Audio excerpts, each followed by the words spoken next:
She was always just my mom's friend, until the night her voice broke, and she whispered, "I've waited too long for this."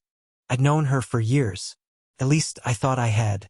To me, she was always just my mom's friend.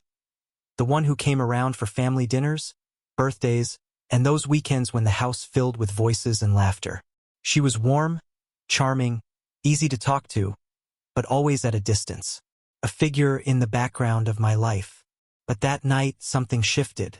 I remember hearing the door open, the low hum of greetings as she stepped inside. My mom's voice carried through the hallway, cheerful as always. But when I looked up, it was her I noticed.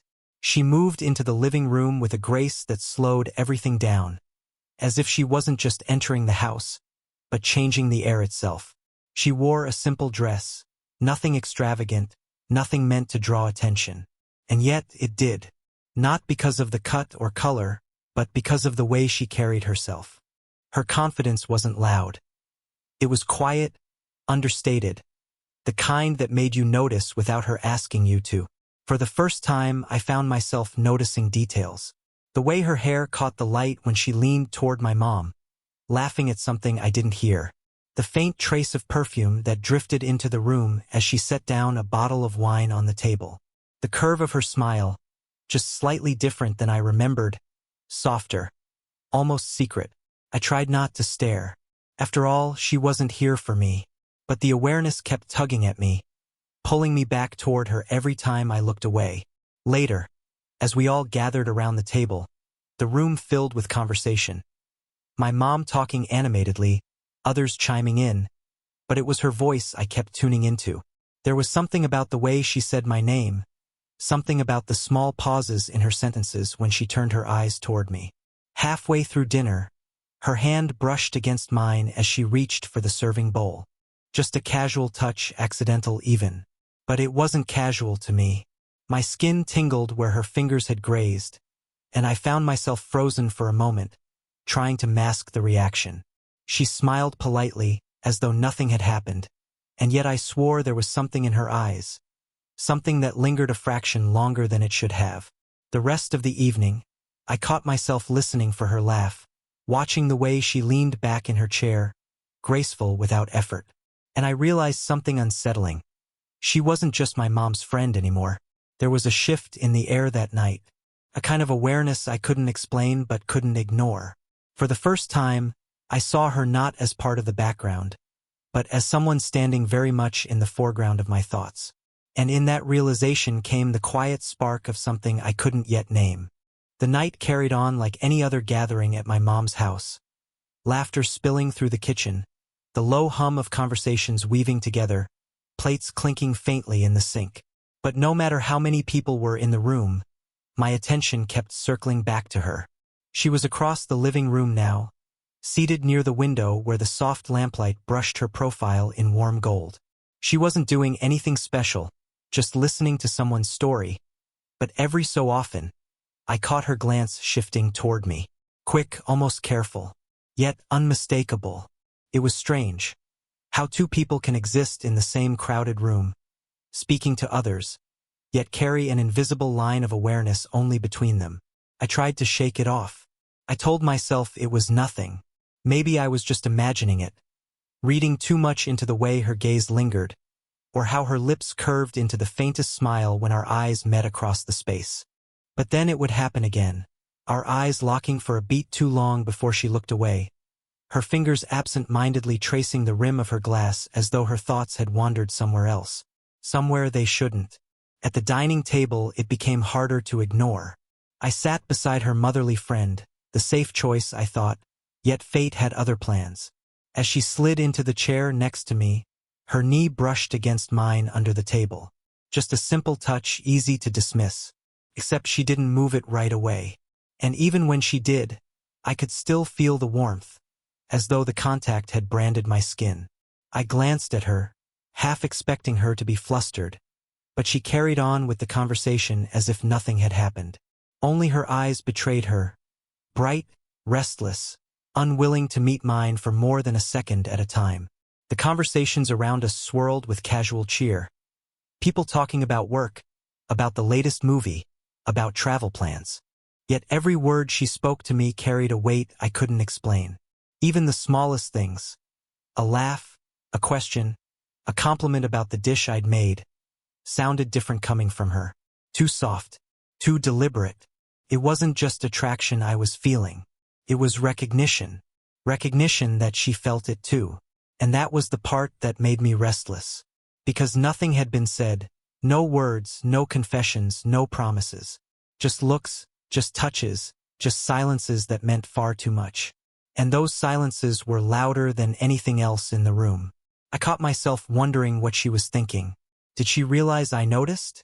Did she regret the glances, the way her knee lingered against mine? Or had she, like me, stopped trying to explain it, letting the quiet current between us pull without resistance? That night, sitting at a crowded table filled with voices, I felt both the distance and the nearness of her. It was a strange contradiction. Our bodies separated by the smallest of spaces, yet our awareness of each other filling every corner of the room. It wasn't love. Not yet, but it was something alive, and neither of us seemed ready to kill it. By the time the laughter in the living room grew louder, I needed air. I slipped away quietly, stepping out onto the porch where the night wrapped around me with its cool stillness. The sky stretched wide and dark, the kind of black that made the porch light glow softer, more intimate. I leaned on the railing, listening to the muffled voices inside, letting the quiet settle over me. I thought I was alone, until the door clicked open behind me. She stepped outside, pulling her shawl a little tighter against her shoulders. For a moment, she didn't see me. She just stood there, closing her eyes, drawing in the crisp air as though it was the first real breath she'd taken all evening. Then her gaze lifted, and she found me leaning there. "Oh," she said softly, her voice carrying that surprised warmth. "I didn't know anyone else had escaped." I smiled. "Needed a break. Gets a little noisy in there." She nodded, coming closer. Her heels clicked softly on the wooden boards until she stood beside me at the railing. Not too close, just close enough that I could sense her presence. We didn't speak at first.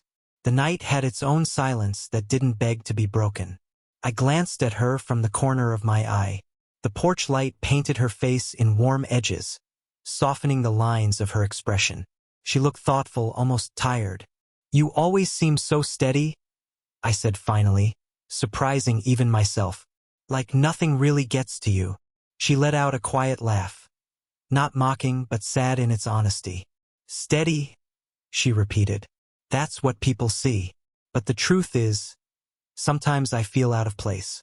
Especially in rooms like that, with everyone younger, louder. I guess I've learned to look like I belong, even when I don't." Her words lingered in the air. I didn't know what to say at first, but I wanted her to know she wasn't invisible. "I've never seen you as out of place," I admitted. "Actually, I've always admired how you carry yourself, like you know something the rest of us don't." She turned toward me then, her eyes catching mine, and for a moment, I saw something break through. Something vulnerable, unguarded. "You really think that?" she asked, softer now, almost as if she didn't want the night to hear. I nodded. "I do." Her lips parted as though she wanted to say more, but the words didn't come. Instead, she looked down, her fingers brushing absently against the wooden railing. My hand rested just inches from hers, and though I didn't move, I could feel the pull. The awareness of how close we were, how easy it would be to close the space. The silence between us wasn't empty. It was full.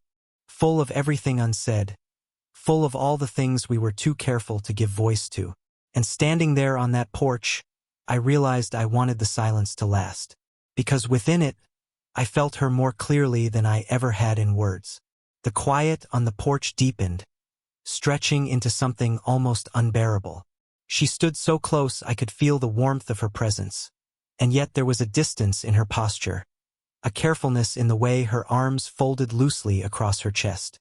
It was as though she was fighting herself, keeping some invisible line between us intact. I wanted to reach for her hand resting on the railing, to let her know she wasn't alone in whatever she was feeling. But I stayed still, sensing that if I moved too fast, she'd retreat. She broke the silence first, her voice low and unsteady. "This isn't right."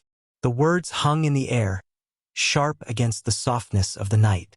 I turned my head toward her, watching the way her eyes stayed fixed on the darkness beyond the yard, refusing to meet mine. Her jaw tightened, and she shifted her weight as if she were ready to step back inside, away from the weight of what lingered between us. "Why not?" I asked gently, not as a challenge but as an honest question. She let out a faint breath, shaking her head. "Because I'm your mom's friend. Because I'm older. Because people would talk.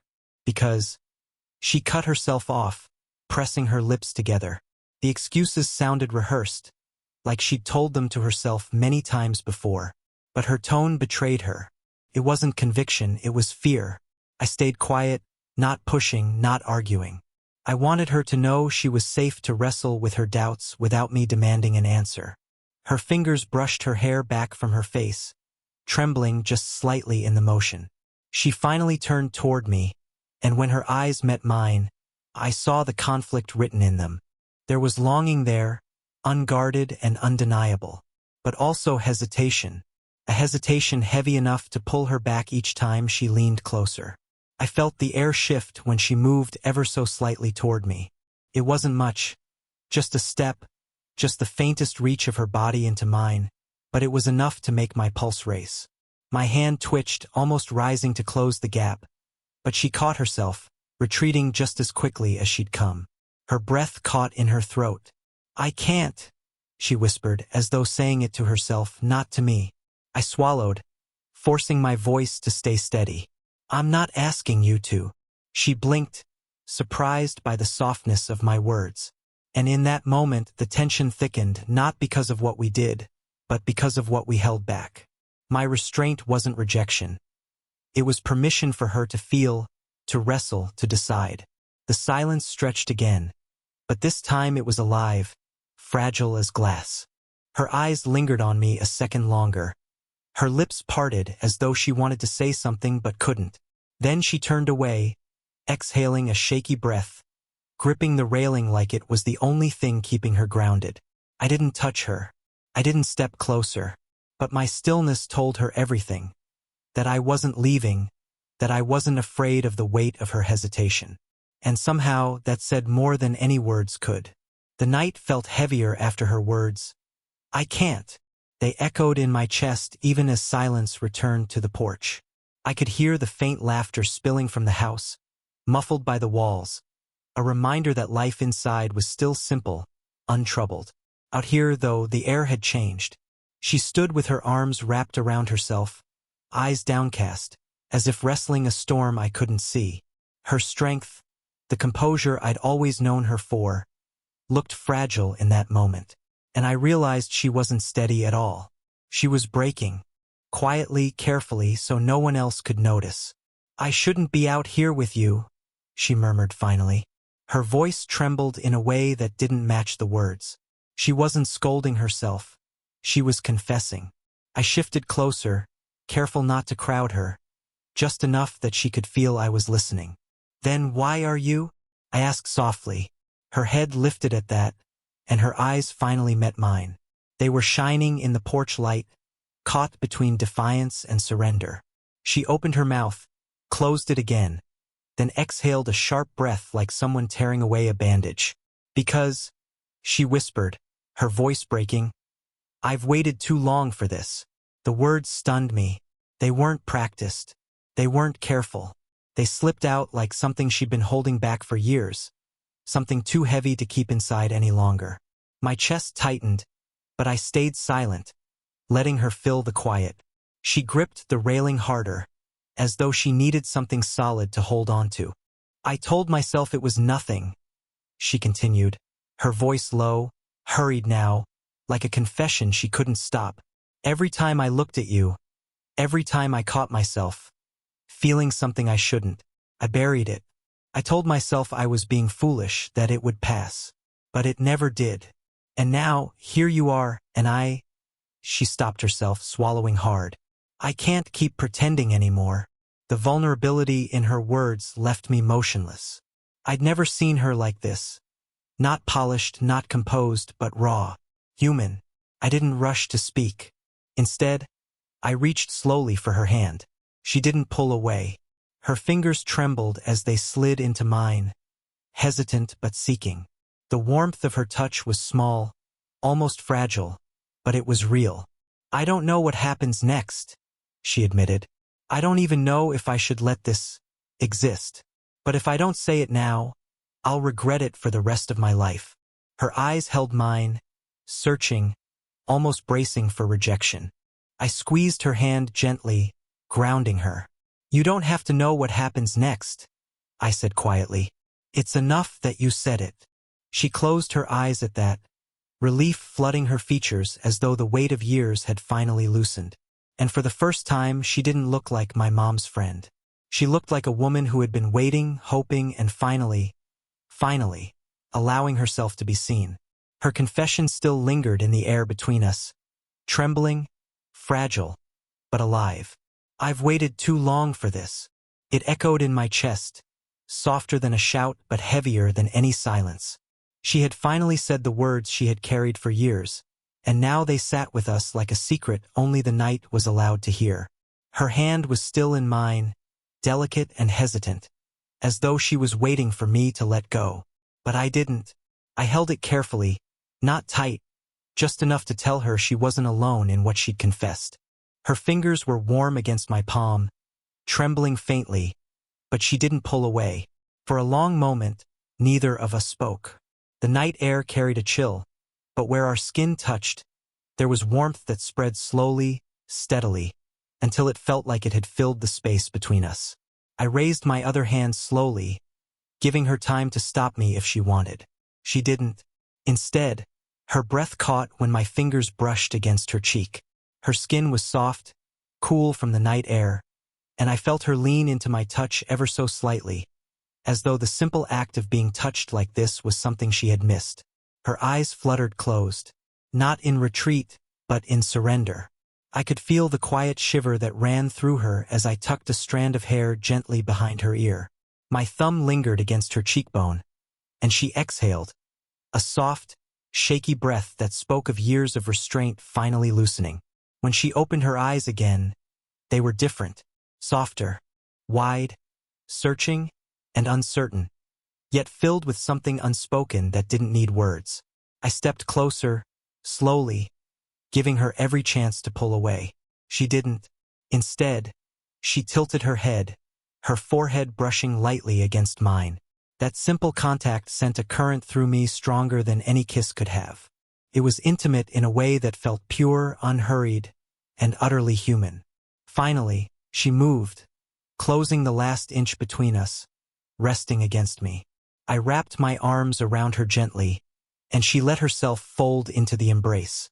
Not hurried, not desperate, just two people holding on to something they had both been afraid to admit they wanted. She fit against me in a way that felt strangely natural, as if this wasn't the first time we had stood like this, though it was. I felt the rise and fall of her breathing against my chest, unsteady at first, then gradually easing, as though she had found a place to rest the weight she carried.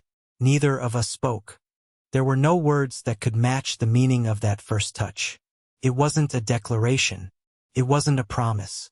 It was simply permission to feel, to want, to stop pretending. And in that quiet embrace under the glow of the porch light, I knew this moment would change everything. When she finally eased back from the embrace, her hands lingered on my arms, as if reluctant to let go. Her eyes searched mine in the quiet glow of the porch light, and I could see 100 unspoken thoughts flickering behind them. Fear, hope, relief, longing. The house behind us was still alive with laughter and chatter, but out here the world had narrowed to just us. It felt suspended, fragile, like one wrong move could send everything shattering. She spoke first, her voice low, cautious. "We can't rush this." I nodded. "I know." Her lips curved into the faintest smile, though it was lined with uncertainty. "I've spent years telling myself to stay away from this feeling. And now that I've said it out loud," she trailed off, shaking her head softly. "It's real. Too real." I reached for her hand again, this time without hesitation. Her fingers slipped into mine, no longer trembling as much as before. "Then let it be real," I said quietly. "We don't have to decide everything tonight. We don't even have to know where this is going. But we don't have to pretend anymore either." Her gaze softened at that. She looked down at our joined hands, then back up at me, her expression gentler, more open than I had ever seen it. "You make it sound so simple." "Maybe it is," I replied. "Complicated things usually start simple. It's the pretending that makes them harder." She let out a quiet laugh, the kind that carried both nerves and relief. It wasn't loud or carefree. It was tender, like a release of tension she'd been carrying for too long. The night air had grown cooler, and she shivered slightly. Without thinking, I slipped my arm around her shoulders. She didn't resist. Instead, she leaned into me, resting her head lightly against my chest. For a while, we stood like that in silence, just listening to the faint music of voices inside, the chirp of crickets in the dark, the creak of the wooden boards beneath our feet. It wasn't awkward. It was grounding. Finally, she spoke again, her voice barely above a whisper. "This changes everything." I held her a little closer. "Maybe, but maybe it just makes everything clearer." She tilted her head, her cheek brushing against my shirt as she gave a small nod. I could feel the weight of her acceptance in that simple gesture. Not a promise of forever, not a plan, just a quiet agreement that we couldn't go back to the way things were. When she finally lifted her head, her smile was small but certain. "All right," she said softly. "We'll take it slow. But I'm not hiding anymore." I smiled back, my chest tightening with something that felt both terrifying and beautiful. "Neither am I." And with her hand still in mine, under the soft hum of the porch light, I knew we weren't leaving this night unchanged. Whatever tomorrow brought, whatever the world might think, we had stepped into something real, something worth waiting for. If this story moved you, hit like, subscribe, and tap the notification bell so you never miss a slow burn romance. Share your thoughts in the comments. Would you take the chance if you were in their shoes?